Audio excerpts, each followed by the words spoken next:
तर नमस्कार मित्रांनो, माऊली गोट फार्ममध्ये आपलं सर्वांचं स्वागत आहे.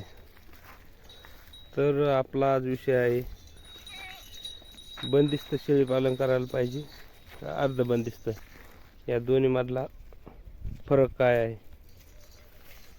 तर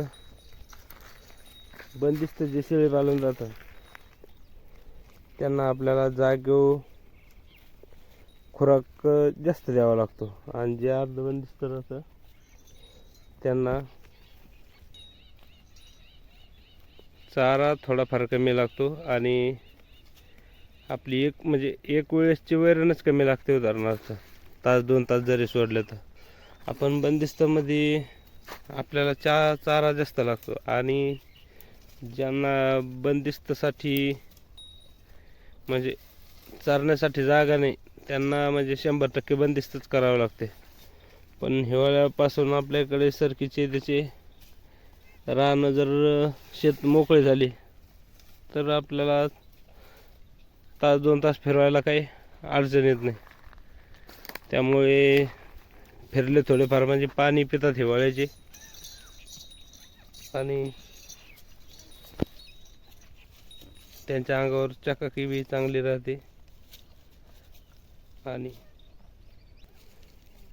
बंदिस्तपेक्षा बाहेर फिरवणाऱ्या शेळ्या जे राहतात ज्यांचं असतं त्यांना, तर त्या नवीन नवीन झाडपाला बी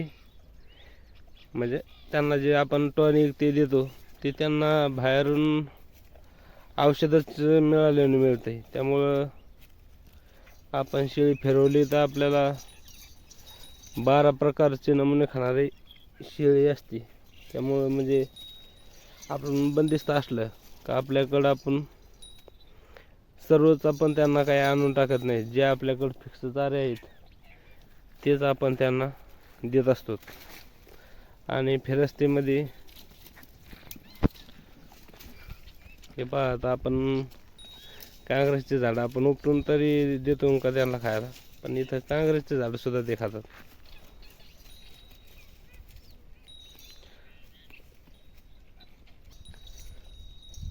तर तुम्ही हिवाळ्यात उन्हाळ्यात जर तास 2 तास जर शेळी फिरवली तर तिची तब्येत चांगली राहते आणि चाऱ्याची सुद्धा बचत होते.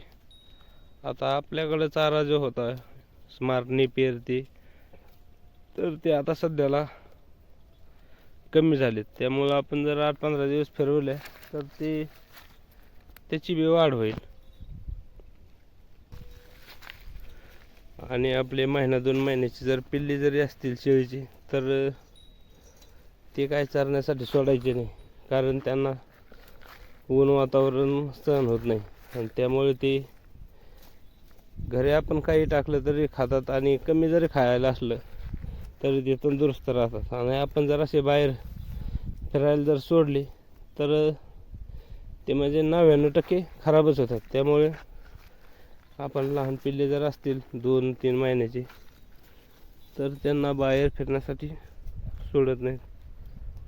तर हा आपला ब्रीडर आहे, आदत आहे, आणखीन 10 महिन्याचा झालेला आहे. आणि पाहू शकता त्याची सुद्धा क्वालिटी ह्या शेळीचा आहे आपल्या.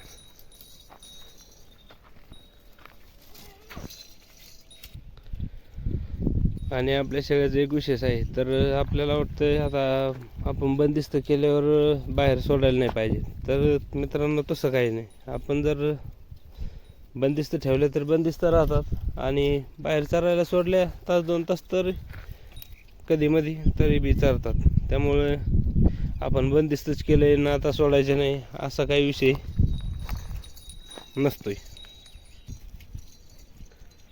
आपण तास 2 तास जर सोडल्या तर शेळ्यांना दूध सुद्धा चांगलं येते आणि पिल्लांचं सुद्धा भागत आहे. या दिवसात शेळ्या कमी पाणी पितात, तर आपण जर कमी पाणी पित असतील तर आपण काय करत असतो, आपलं फटाचं जे मेरकूट असतंय ते आपण पाण्यामध्ये थोडं टाकतो. 1-2 फुटं जर टाकले का तर शेळ्या भरपूर पाणी पितात. म्हणजे हे काय आपण तसं दररोजच करत नाहीत. आपण आठवड्यातून एखाद्या वेळेस जर म्हणजे पाणी जर नाही प्यायल्या शेळ्या, तर शेळ्या सगळ्या म्हणजे सगळ्यांची तब्येत तुम्हाला कमी दिसेल. मग शेळ्या जर पाणी नाही पिल्या तर शेळ्या बंदिस्तासाठी पाणी पिले पाहिजे. नाहीतर आपल्याकडं भुसा असेल याचा तुरभुसा,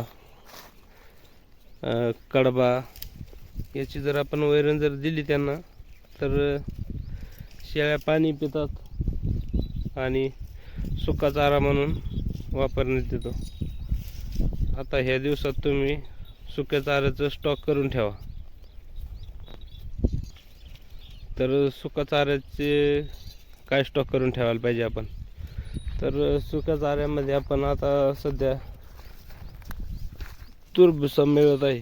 तर तुरभुसा बराच घेऊन ठेवायचा आपल्याला, 4-5 महिने गेला पाहिजे अशा पद्धतीने.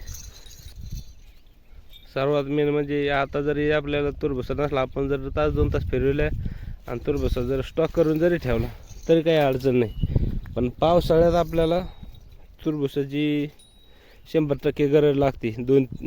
3-4 महिने पावसाळ्यात सुका चारा असायला पाहिजे. त्याने शेळ्याच्या अंगावर चकाकी, तब्येत चांगली राहते.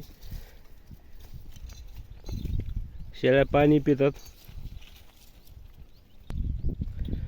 तर मित्रांनो, काही अडचणी असतील तर आपल्याला कमेंट करून विचारू शकता. आणि व्हिडिओ जर आवडला तर लाईक, फॉलो आणि सबस्क्राईब करायला विसरू नका. धन्यवाद.